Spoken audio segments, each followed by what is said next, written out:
How to make the perfect medium rare steak. Now I've chosen a sirloin for this one. Normally I use rump steak. The ones in the shop didn't look that great. Anyway, go to your butcher and buy quality meat. I always say this, buy quality meat, free range, organic, grass fed.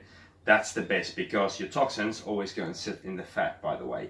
So if you have good quality fat on your meat, you won't have any of those problems. Anyway, there you go. So if you're vegan or vegetarian, you probably don't want to watch this.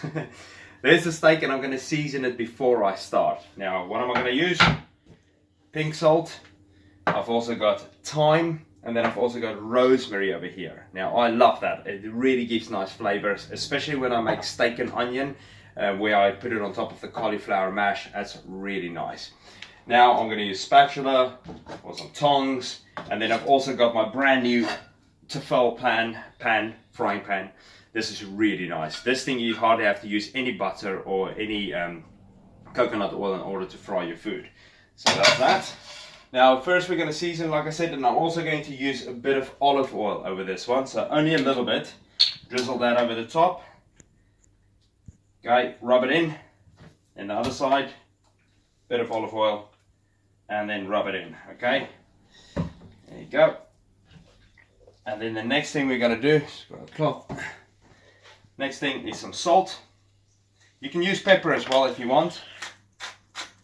Make sure you put on enough. Salt is very good for you, especially sea salt or the pink salt. Both sides. Should be enough. And then I'm also going to use the rosemary. Now a lot of the times afterwards when you have this, it will probably sit on the meat. You can scrape it off. That was the thyme, sorry. There you go. Thyme. You can put it in the frying pan as well on top of it. And this gives great flavor to the meat. You don't have to use this, but I really have gotten used to it and I just enjoy the flavor. There you go. Then turn it around. Very, very nice. Okay, now, frying pan. I started off in a high heat so I can get the heat up. I'm not going to add in the butter yet. I'll add it in a sec. Time to add in some butter. Now, a dessert spoon of butter. I like butter, so I'll add in quite a lot, especially for my steak. So, normally a bit bigger than a dessert spoon for the one steak. That's about the amount. There you go. And again, coconut oil the same. The only difference is with coconut oil, it gives off the coconutty flavor, but you get a neutral one, I think, where they say it doesn't actually give off that flavor. Move the butter around in the pan until it's pretty much all melted. And now I'm going to turn down the heat in a little bit so it goes onto a medium heat. So this is on full whack. So I'm not cooking in coconut oil. I just rub, I'm not cooking in olive oil, sorry. I'm just rubbing the olive oil over the meat. It does give a really, really nice flavor. I'm cooking in butter, that's what I'm doing. Okay, turn down the heat. And time for my steak to go in.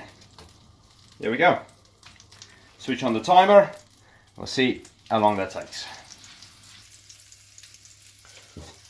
Now another thing that I love to do is I press down on the steak, then I rub it in the pan. So after my minute, I turn it over onto the other side.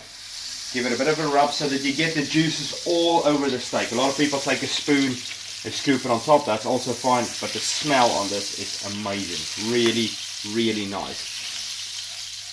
2 minutes in. I'm going to turn it around again, but again, just rubbing it all over the pan. Flip it around so you see it gets that really nice brown color as well, and that's what I like. It's just because it gets more flavor. That's the only reason why I do this. I never really leave the steak. I stay quite close by, so I make sure it's cooking properly. What you also can do is you can, if you want to make the fat a little bit more crispy, you can just cook it on the side towards the end. Now, we're nearly 4 minutes in. And quickly have a look at this. Check it out. Look how nice and brown that's become on the outside. So it gets a little bit of a almost kind of burnt look on the outside. Not much, but just a little browner. I've just kept on rubbing it in the pan. There you go. And that's exactly what I want. That's all done. So that's just over 4 minutes. I'll take that out, place it on the board. I'll cut it up and I'll show you what it looks like. Now let's have a look. That is perfect. Absolutely perfect. Just look at that. That is a great medium rare steak. Some people might say, well, it's a little bit too rare.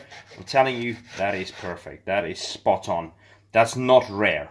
Rare is much, much more bloody than that, but this is, and the smell is just phenomenal. So if your mouth is watering, it's doing the job. Dean, you're filming, it's probably licking the screen, but there you go. Just look at that. Absolutely amazing. So yeah, great steak, great food. And this is what it's all about. It's making your food have flavor. That's the thing. If you've got flavor in your food, it's always enjoyable. I've had a lot of people say, I boil this, I do that. I was like, oh, I'd never eat that, never. This is what flavor is all about. That is what good quality food looks like. So have a good one. Enjoy your steak.